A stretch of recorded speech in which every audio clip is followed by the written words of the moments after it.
Yan, magandang hapon mga bossing. Tayo gagawa ng ikira ng tanse. Kasi nakakita ko ng ng PVC dun sa junk shop. Hiningi ko, bibiling ko sana binigyan na lang sa akin kasi maliit lang. Ito lang yung mga bossing, yan. Size yan, size ang yan, ang butas. Ito nakaputol na ako isa, ito mga bossing. Ito. Ayan, nasukat niyan. Gagawin ko siya. Itong niya, itong kabila, 1.5, tig 1.5, saka dos yung gitna para medyo mataas yung yung niya. Para medyo maraming makalagay na tanse. Pala. Ngayon, naanin ko to. Iinitin ko, yun, papapoy pa. Kaya saka ito, gumawa din ako ng kahoy. Yan, mga bossing, yan. Ngayon, iyaano ko dito sa butas, ipapasok ko to. Ayan, pumasok. Yan. Para pag init niya, pag init nito, hanggang dun sa sukat na 1.5, dun siya malulupi. Para hindi, minsan kasi mapalin yung gitna, may lumulubog. Kaya hindi. Pero pag may gantong may kahoy, lapat siya, kaya hindi siya hulmang-hulma yung yung bilog. Na ko lang to mga bossing, na mayroon ako nakitang naggugumawa. Susubukan din natin, gagayahin din natin para kung talagang okay. Kasi gumawa ako ng dati gumagawa ako ng yung kahoy na ikiran. Matagal. Napakaraming proseso gawin. Ito yun, mabilis. Pag nainit mo pag diniinan mo to ayun, okay na. Ayun matagal. Kaya dito susubukan natin kung talagang okay din yung yung paggawa. Saka menos pa. Ngayon, mayroon akong dito, tape sa inyo para hindi ito lumubog. Kasi lubog to pag sa tubig, lubog. Kung mayroon sa gumang makapal, kahit ang kapal 1 o 3/4, lalagay mo to yung butas sa gitna dito.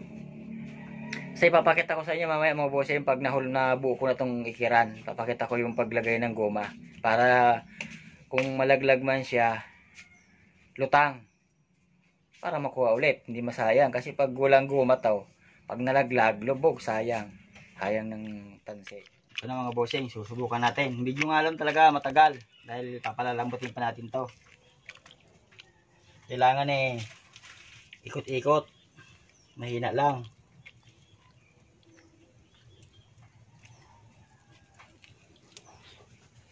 Maganda sana mga bossing sisilain.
Medyo matagal talaga to mga bossing.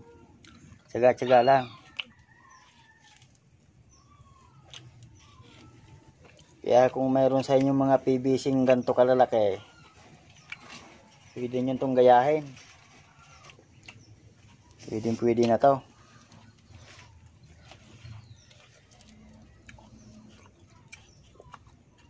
Palambutin natin ang gusto para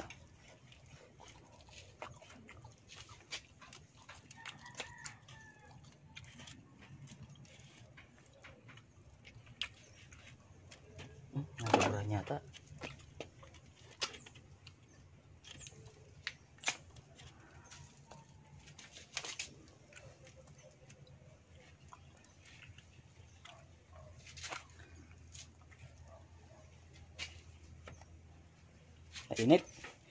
Pakainit mga busing.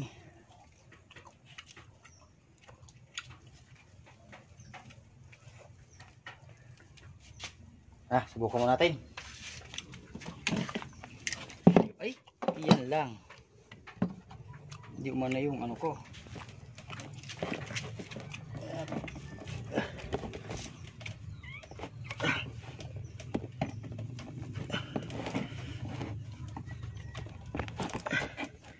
Hirap din na. Oh.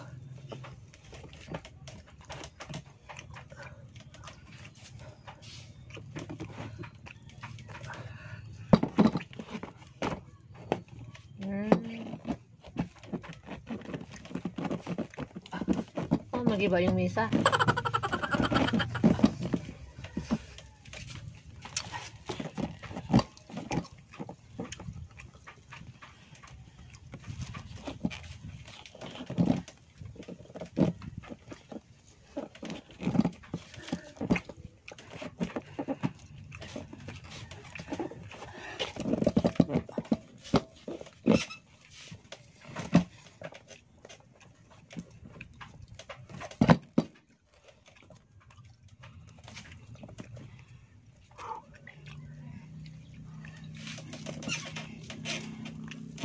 Maangat.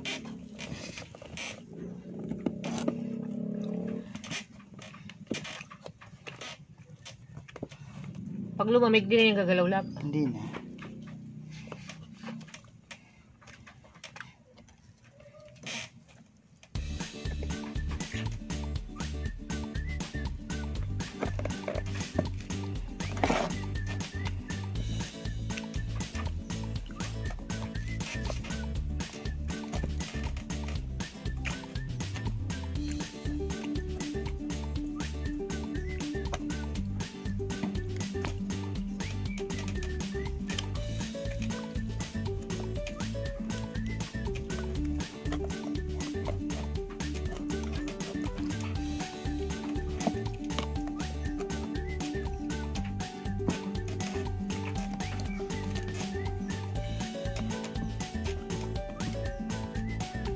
Sayin natin para bilis-bilis tumuyo. Ano mag-iba yung misa?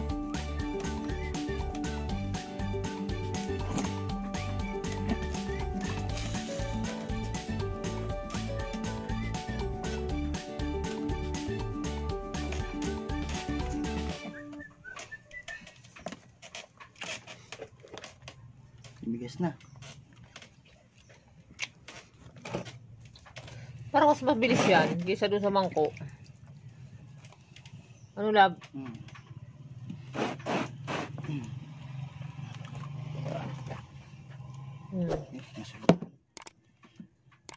Saan tayo? Kabilang side naman mga bossing. Ganito ulit. Ko na lang ito para may balik.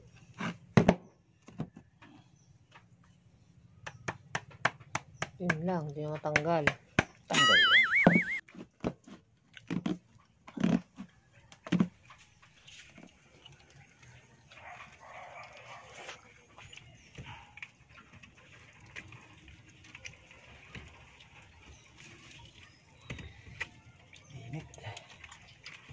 A few moments later.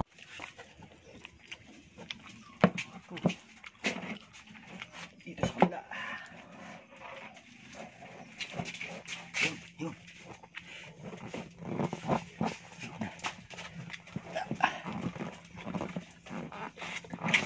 Uy.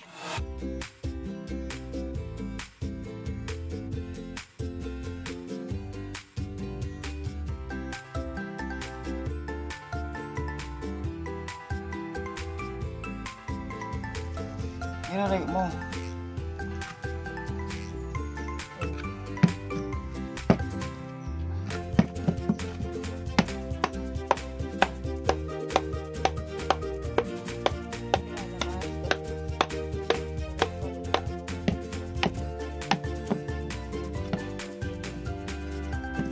Ano lumabas?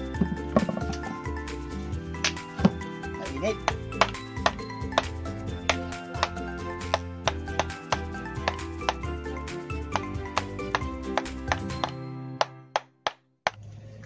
Yan mga bossing, nakagawa na rin ako isa oh. Pipinish na lang. Pipinisin ko na lang isa. Isa na lang mga bossing. Pwede na oh. Ngayon, papakita ko sa inyo mamaya yung paglagay ng ano dito, ng goma. I-epoxyhin ka natin. Ito yung gomang nakuha ko nung baha. Tatabasin ko ngayon to dito, tapos papaloob ko dito sa loob. Ito epoxy. Tapos dito din lalagyan ko rin dito yung parang sabitan ng binit, dito ko ilalagay. Anday mga bossing, tatabasin ko lang tong yung goma. Dito. Pwede rin subukan natin kung pwedeng dalawang patong para mas maganda. Ayun. Tapos yata. Yan oh. Yan mga bossing. Oh. Pag mayroon ng goma dito yan, pwede rin pa siguro, hindi na. Pag may goma dito yan, hindi nalulubog. Kaya kahit man siya malaglag, ano na siya, yung lutang. Pwede mo siyang, kung di motor ka, mapabalikan mo. Kahit nakabangka ka, lutang siya, hindi siya lubog. Ayan. Yun, okay. Ayos.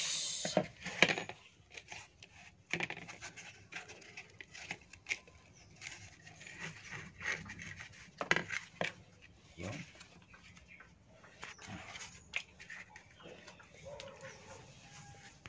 Yan, malaglag man siya, di okay na. Ito yung mga bossing yung goma. Oh. Nalagyan ko ng epoxy yan. Ayan mga bossing. Ito yung goma. Tanggalin ko ulit.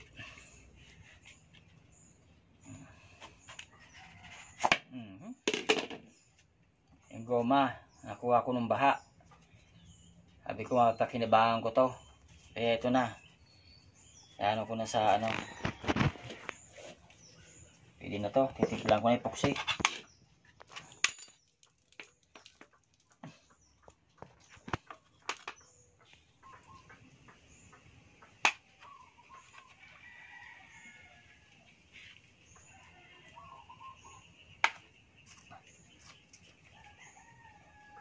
Ayan mga bossing.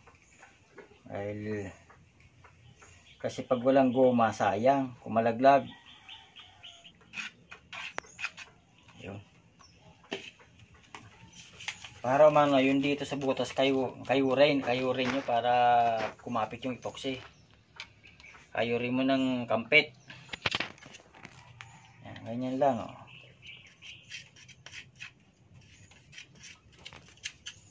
Manipis lang naman siya eh.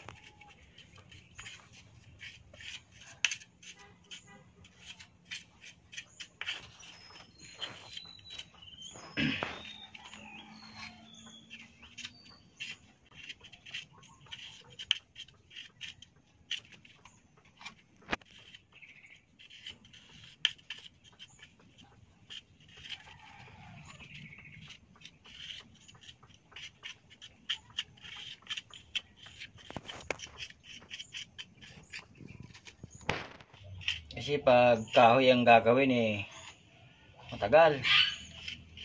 Pagkatagal gawin. Di tulad nito mabilis.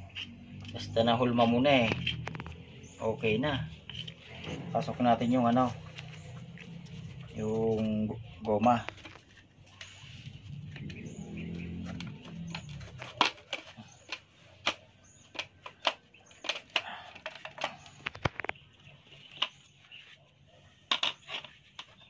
Mo ba siya? Madali yan.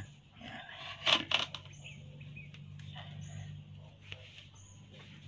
Okay.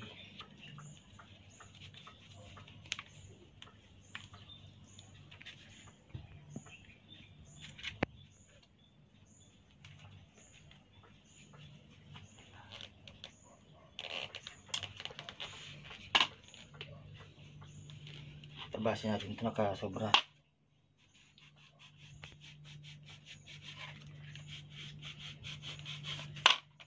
Pantay lang.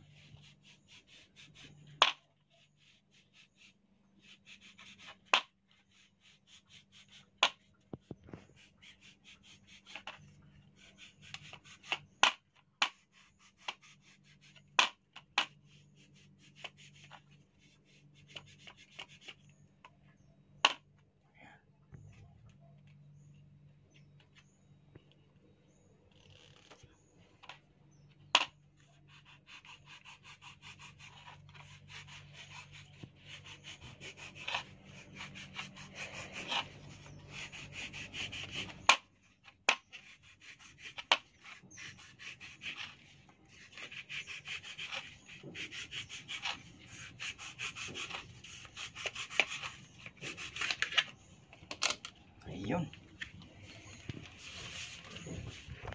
Kukunin natin ulit to. Papasok natin dyan. Sa siwang.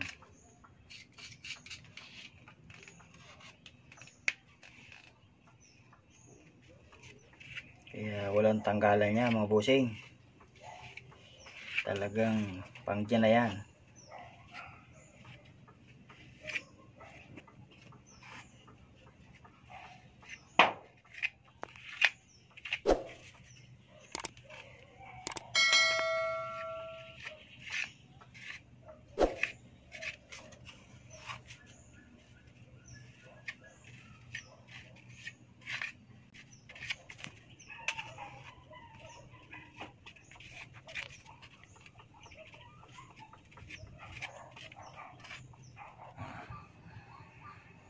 Lumit yung butas. Bali dalawang ano yan, dalawang yung goma pinagpatong ko. Pero magaan siya, oh. Ayan, ayan, oh. Lapad, oh. Para maraming tansyang mailagay. Saka ang kainaman nito, kahit bitawan mo sa tubig, ayan tubig, oh. Ayan. Ayan, mabusin tubig. High tide, oh. Ito ilalagay ko yung ano ko. Limang boxing. Ayan, oh. Lutang yan, oh. Oh. Yan, lutang. Kasi pag wala siyang ganyan, lulubog yan. Oh.